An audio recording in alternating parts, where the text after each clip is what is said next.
Assalamualaikum warahmatullahi wabarakatuh. Baik Ananda semuanya, pada pertemuan kali ini kita akan mempelajari tentang sifat koligatif larutan. Pertama, kita mengenal tentang satuan konsentrasi larutan. Konsentrasi larutan adalah besaran yang menunjukkan kepekatan suatu larutan. Nah, macam-macam satuan konsentrasi larutan. Yang pertama itu ada molaritas. Molaritas menunjukkan banyaknya jumlah mol zat terlarut dalam 1 liter larutan. Ini rumusnya ya. M sama dengan mol zat terlarut per volume larutan dalam liter. Atau bisa juga digunakan rumus M sama dengan gram per mr dari zat terlarut dikali 1000 per volume. Ini sebenarnya sama saja ya. Rumus yang kedua ini hanya merupakan bentuk lain dari rumus yang pertama. Dimana kita tahu gram per mr itu adalah rumus mol. Ya. Contoh, tentukanlah molaritas larutan yang terbuat dari 4 gram NaOH dengan volume larutan 4000 ml. Nah, kita masukkan di sini massa zat terlarutnya 4 gram, mr-nya 40, mr dari NaOH.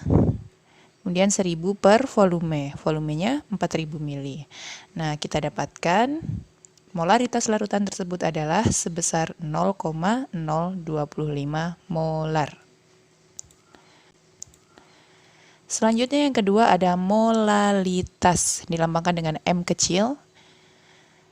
Menunjukkan banyaknya jumlah mol zat terlarut dalam 1 kg pelarut. Nah, apa yang membedakan antara molaritas dan molalitas? Ya, yang membedakan adalah kalau molaritas tadi itu dalam volume larutan, sedangkan kalau molalitas itu dalam massa pelarutnya. Oke, mohon maaf ya, ini typo sedikit, pelarut harusnya. Nah, ini contohnya, tentukan molalitas suatu larutan yang terbuat dari 3 gram urea dilarutkan ke dalam 1000 gram air. Urea rumus kimianya CONH2 2 kali ya, jadi dapat kita tentukan mr urea adalah 60. Nah, kita masukkan massa urea 3 gram, mr-nya 60 gram per mol, kemudian dikali 1000 per massa pelarutnya, yaitu 1000 gram. Maka kita dapatkan konsentrasi dalam molalnya adalah 0,05 molal. Selanjutnya ada fraksi mol. Jadi fraksi mol ini menunjukkan perbandingan antara salah satu komponen terhadap keseluruhan komponen dalam suatu larutan. Nah, maksudnya di sini dalam larutan itu kan ada yang disebut dengan pelarut dan ada zat terlarut ya. Jadi masing-masing komponennya itu memiliki fraksi. Nah, fraksi mol zat terlarut itu kita sebut dengan X terlarut. Sedangkan fraksi mol pelarut kita sebut dengan X pelarut. Nah, sesuai definisinya, jika kita mencari X terlarut, maka kita bandingkan antara mol terlarut dengan mol total. Mol total di sini adalah mol pelarut dijumlahkan dengan mol zat terlarutnya. Begitu juga untuk mencari fraksi dari pelarutnya atau X pelarutnya, berarti mol pelarutnya dibagi dengan mol total. Bisa dipahami ya? Nah, yang penting juga harus diketahui di sini adalah bahwa fraksi terlarut ditambah dengan fraksi pelarut itu jumlahnya harus 1. Ini contohnya. 12 gram urea dilarutkan dalam 90 gram air. Fraksi mol urea dan air masing-masing adalah: langkah pertama, untuk mencari fraksi mol urea atau X terlarutnya, maka kita cari terlebih dahulu mol urea dan mol air sebagai pelarutnya. Mol urea sama dengan gram per mr ya, maka 12 gram per mr urea 60. Dan kita dapatkan mol urea adalah 0,2 mol. Mol air sama dengan 90 per 18 sama dengan 5 mol. Selanjutnya langkah kedua, kita cari fraksi mol urea dengan menggunakan rumus X terlarut karena di sini urea adalah sebagai zat terlarutnya. Maka kita masukkan mol terlarutnya 0,2 mol dibagi dengan mol total 0,2 ditambah 5 mol, maka kita dapatkan fraksi terlarutnya atau fraksi mol ureanya itu adalah sebesar 0,038. Nah, langkah ketiga, untuk mencari fraksi mol air, kita bisa menggunakan rumus X terlarut ditambah X pelarut sama dengan 1. Sehingga X pelarut sama dengan 1 dikurang 0,038. Maka kita dapatkan fraksi pelarutnya atau fraksi air di sini adalah 0,962. Persen massa. Persen massa menunjukkan massa suatu zat dalam 100 gram larutannya. Nah, secara matematis dapat kita tuliskan rumusnya seperti ini. Persen zat terlarut berarti massa zat terlarut dalam keseluruhan massa larutan dikali 100%. Persen zat pelarut adalah massa zat pelarut dalam massa keseluruhan larutan dikali dengan 100%. Persen volume. Persen volume adalah satuan yang menunjukkan volume suatu zat dalam 100 mili larutannya. Ini rumusnya. Persen volume zat terlarut sama dengan volume zat terlarut dibagi volume larutan dikali dengan 100%. Selanjutnya, persen massa per volume merupakan salah satu konsentrasi larutan yang menunjukkan massa zat dalam 100 ml larutannya. Ini rumusnya ya. Massa zat terlarut dibagi dengan volume larutan dikali 100%. Suatu larutan dapat mengalami pengenceran ketika kita tambahkan jumlah pelarutnya. Nah, ini adalah rumus pengenceran, di mana harus memenuhi rumus ini, mol awal sama dengan mol akhir. Atau kita tuliskan M1 kali V1 sama dengan M2 kali V2. Karena M dikali V itu kan nanti bisa kita dapatkan jumlah molnya ya. Nah, mari kita simak contoh soal berikut. Sebanyak 100 ml larutan gula 2 molar akan dibuat menjadi larutan gula 0,25 molar. Tentukan volume larutan setelah diencerkan dan tentukan volume air yang harus ditambahkan. Kita jawab menggunakan rumus ini, rumus pengenceran. M1 V1 sama dengan M2 V2. M1-nya adalah molaritas gula mula-mula atau 2M dikali dengan V1 berarti volume larutan gula mula-mula atau di awal yaitu 100 mili. Maka 2 dikali 100 sama dengan 0,25, ini adalah M2 dikali dengan V2. Nah, di sini V2 ini adalah yang akan kita tentukan atau V akhir ya, atau volume larutan setelah diencerkan. Nah, setelah dihitung, maka kita dapatkan V2 atau volume akhir atau volume larutan yang telah diencerkan itu adalah sebesar 800 mili. Jadi berapa volume air yang telah ditambahkan? 800 dikurangi 100 mili, yaitu 700 mili. Molaritas campuran.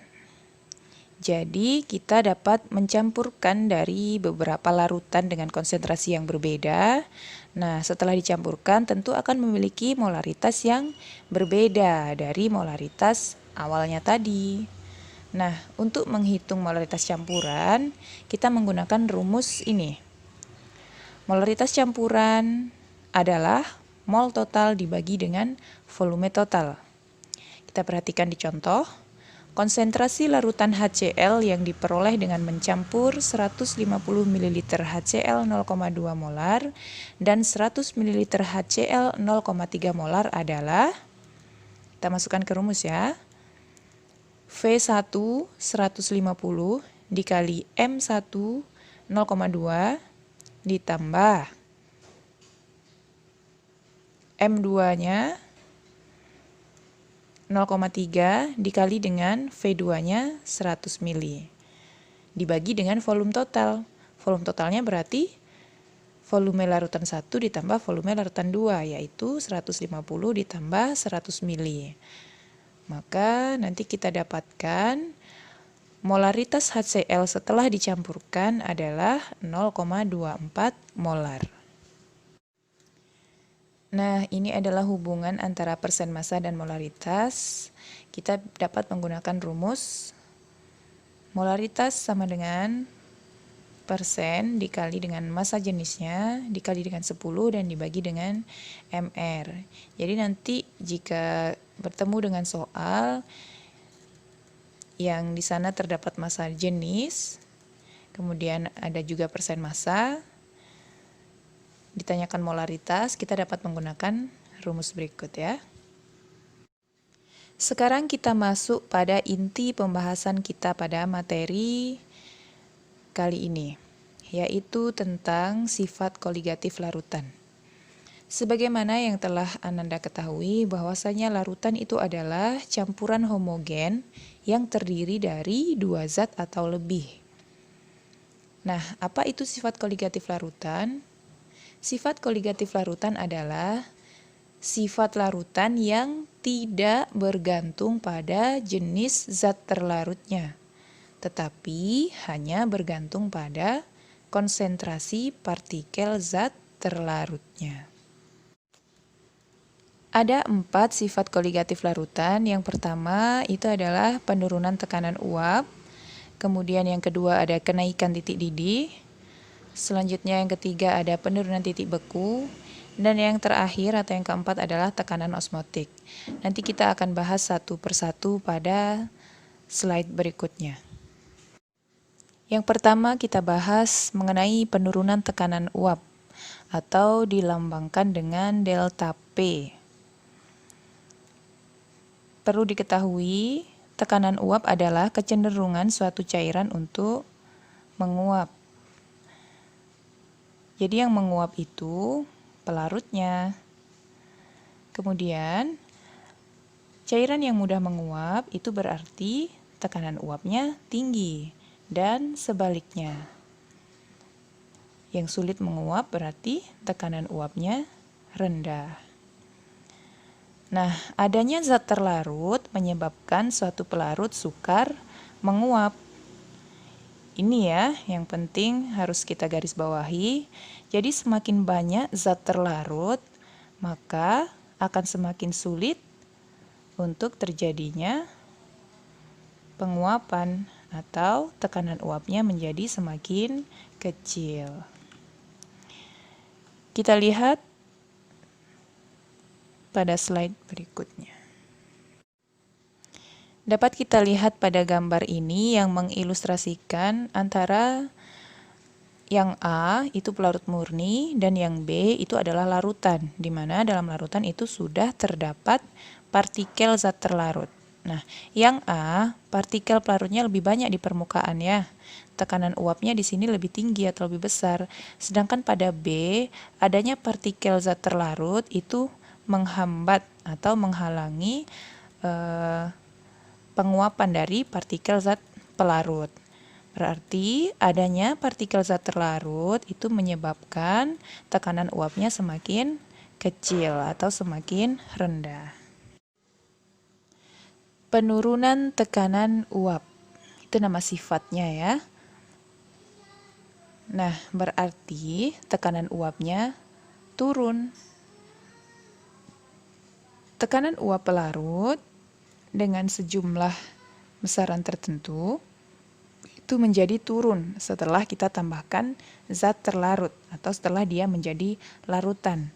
Artinya, tekanan uap larutan itu lebih rendah daripada tekanan uap pelarut. Iya kan? Contohnya, misalkan Ustazah punya segelas air murni. Dia memiliki tekanan uap tertentu. Nah, setelah Ustazah tambahkan garam, maka partikel garam ini yang akan memperkecil tekanan uap. Berarti tekanan uap dari larutan garam lebih rendah atau lebih kecil daripada tekanan uap pada pelarut murninya tadi, pada segelas H2O murni tadi. Bisa dipahami ya? Nah, ini dia rumusnya, delta P sama dengan P0 min P. P0 itu adalah tekanan uap jenuh pelarutnya. Sedangkan P itu adalah tekanan uap jenuh larutan. Di P0 dikurang P, maka nilai delta P itu positif. Dapat juga dihitung dengan menggunakan rumus delta P sama dengan P0 dikali XT. Masih ingat ya? XT ini sama dengan Xter, berarti fraksi mol zat terlarutnya. Berarti delta P atau penurunan tekanan uap sama dengan P0 atau tekanan uap jenuh pelarut murninya dikali dengan XT, fraksi mol zat terlarutnya. Oke, ini NT per NT plus NP, ini adalah penjabaran dari XT. Sedangkan nilai P itu adalah tekanan uap jenuh larutannya, dapat kita hitung menggunakan rumus P0 atau tekanan uap jenuh pelarutnya dikali dengan XP atau fraksi mol pelarutnya. Baik, bisa dipahami ya?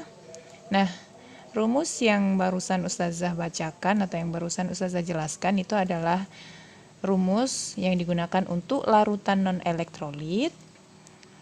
Sedangkan jika larutan yang terlibat dalam perhitungan itu adalah larutan elektrolit, maka kita harus memasukkan faktor Van Hoff di sini, atau I. Nah, jadi rumusnya bertambah. Kalau pada larutan non-elektrolit, delta P sama dengan P0 kali XT, maka pada larutan elektrolit, delta P sama dengan P0, nih, penjabaran dari XT-nya ya, dikalikan dengan I atau faktor Van Hoff-nya. Nah, faktor Van Hoff itu sendiri dapat kita hitung dengan cara 1 ditambah N kurang 1 kali alfa. N di sini itu adalah jumlah ion, sedangkan alfa itu adalah derajat ionisasi. Nah, nanti kita akan lihat di contohnya ya. Nah, ini contohnya pada H2SO4. H2SO4 dia akan terion menjadi 2 ion H+ dan SO4 2-. Berarti jumlah ionnya itu adalah 3. Ya. N-nya adalah 3.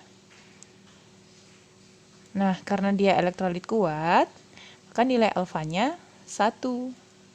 Karena nilai alfanya 1, maka I sama dengan jumlah N atau I sama dengan 3. Ya, untuk non-elektrolit itu alfanya 0 ya. Maka kalau alfanya 0 di sini, maka I-nya itu 1 kan. Makanya pada rumus yang non-elektrolit itu tidak dikalikan dengan I karena I-nya sudah pasti 1 pada non-elektrolit. Sedangkan pada elektrolit lemah itu alfanya rentang 0 sampai 1. Sedangkan pada elektrolit kuat itu alfanya 1. Maka kalau elektrolit kuat sudah bisa dipastikan bahwa nilai I sama dengan nilai N atau jumlah ionnya. Baik, kita coba kerjakan contoh soal berikut. Kita baca soalnya dulu ya. Tekanan uap air pada 25 derajat Celcius adalah 25 torr. Berapakah tekanan uap suatu larutan pada 25 derajat Celcius yang dibuat dengan melarutkan 0,5 mol sukrosa dalam 12 mol air? Nah, kita garis bawahi sukrosa di sini adalah zat terlarut dan air sebagai pelarutnya. Sukrosa di sini bersifat elektrolit atau non-elektrolit? Sukrosa non-elektrolit ya, tidak dapat terion. Nah, kita tuliskan dulu. P0-nya atau tekanan uap jenuh dari pelarut murninya dari air itu adalah 25 torr. Yang ditanyakan adalah berapakah tekanan uap larutannya atau P-nya ya. NT-nya, mol dari zat terlarutnya sudah diketahui 0,5 mol. Kemudian NP-nya atau mol dari pelarutnya juga sudah diketahui 12 mol. Lalu kita masukkan ke rumus. Pakai rumus yang ini ya. P sama dengan P0 dikali XP. Sama dengan P0 dikali NP per NT plus NP. P0-nya kita masukkan 25. Kemudian NP-nya 12 dibagi dengan N total, yaitu penjumlahan antara NT dan NP, 0,5 ditambah 12, sama dengan kita dapatkan 24 torr. Berarti tekanan uap dari larutan tersebut adalah 24 torr. Bisa kita perhatikan ya, bahwasanya tekanan uap larutan menjadi turun atau lebih rendah dari tekanan uap pelarut murninya. Tekanan uap air atau pelarut murninya dalam torr itu 25. Kemudian setelah ditambahkan sukrosa 0,5 mol, ternyata berubah menjadi 24 torr. Baik, mudah-mudahan dapat dipahami. Sering-sering berlatih dengan soal yang lain. Silakan dikerjakan soal latihan yang ada di bawahnya ya. Sekian video kali ini. Insya Allah akan kita sambung pada materi-materi selanjutnya. Assalamualaikum warahmatullahi wabarakatuh.